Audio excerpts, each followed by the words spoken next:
Hello everyone, it's Jack Cotton, luxury real estate expert, author, and agent. I'm here inside my beautiful, luxurious, but not overly ostentatious Cape Cod office.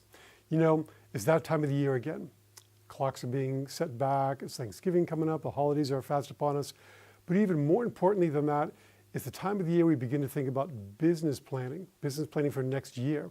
We really need to start now gathering the data that we need to create a business plan for the upcoming year. Towards that end, I'm starting a series today on 12 deadly business planning sins. These are 12 things you don't want to do when you're creating your business plan for the upcoming year. Throughout this series, I'll remind you of where you can download a free business plan to get you started for having a great year next year. But first of all, I want to mention that, when you think about the steps involved in planning a vacation, most people in America, most people probably in the world, spend more time planning a 2-week vacation than they spend planning their next year in business. Think about all the stuff you have to do to plan a vacation. So if you spent as much time planning a vacation and you spent that same amount of time planning your year for the next year, setting your goals and creating a business plan, my bet is that you would have a much better year where you actually reach your goals. So let's talk about the 12 deadly business planning sins. The first, most important sin is not understanding the power of goals, the power of goal setting, why it works. If you don't understand why goal setting works, that's the biggest sin you can make in business planning. A couple summers ago, I was at a relative's house, and all the nephews and nieces and cousins they set up this tightrope between 2 trees in the backyard, and they're all trying to walk across the tightrope, and nobody could do it except for my nephew, Will.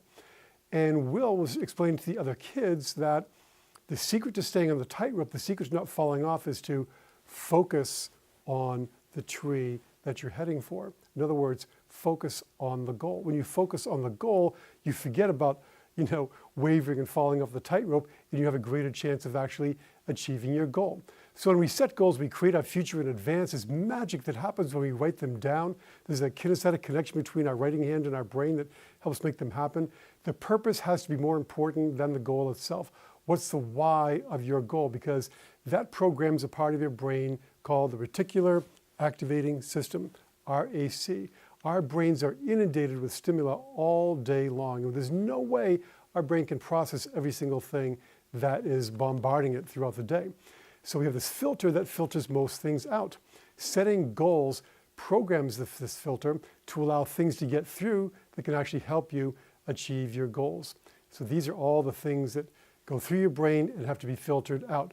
We want to program that filter to let opportunities in that will help us realize and achieve our goals for the upcoming year. So we have a lot to cover. Let's pull it all together. Goals need to be SMART. You've heard this before, so I'll go through it real quick. They have to be specific. They have to be measurable. I want to make a lot of money next year is not a great goal. I want to make a certain amount of money in dollars and cents. That is measurable. Attainable. I want to finish the Boston Marathon in 3.5 hours. Not attainable for me, not going to happen. Make sure your goals are realistic, but not too easy to attain. They have to be relevant for you. Do they make sense for you? Are they something that's going to, make your life better and serve your purpose that you really want to achieve in your life? And they have to be timely. A goal without a deadline is really just a dream. In fact, you could define goals as being dreams with a deadline. So you've always got to have a time element in your goals to make them work. So some action items for the next time is let's start with a referral goal. Maybe go to your Facebook page and share a referral goal. How many referrals are you going to give out in the upcoming year? And that will help you get referrals coming in. It's better to give than to receive. And then next, write down an income goal for this year. Lastly, don't forget the first Tuesday of every single month, luxuryrealestateunplugged.com. Log in, sign up, ask a question, and learn with your fellow luxury real estate experts from around the country and indeed around the world. Until next time, make it a great week.